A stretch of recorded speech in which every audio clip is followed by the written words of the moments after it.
un calme olympien. Dans son Odyssée, au chant 6, Homère écrit « En achevant ces paroles, Minerve, aux regards étincelants, monte vers l'Olympe, où, dit-on, est l'inébranlable demeure des dieux.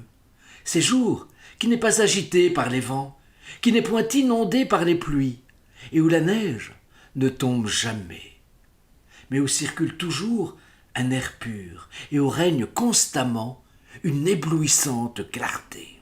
Toute la mythologie est structurée par l'opposition entre chaos et cosmos, entre les premiers dieux, les titans, dieux de la violence et de la guerre, et qui habitent le mont Othrys, qui existe d'ailleurs réellement, et les Olympiens, dieux de l'harmonie et de la paix, et qui habitent quant à eux le mont Olympe, la plus haute montagne de la Grèce avec ses 2917 mètres.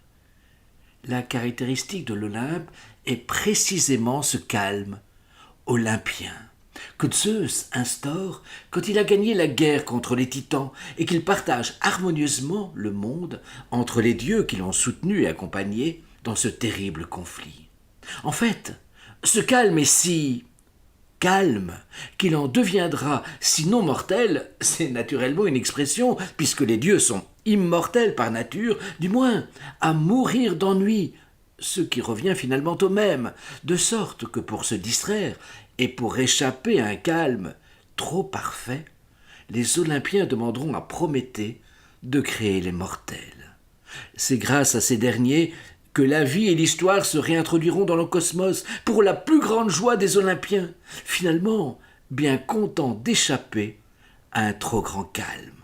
Sont-ils encore de nos jours heureux de nous avoir créés ? Voilà la question qu'il s'agirait alors de leur poser.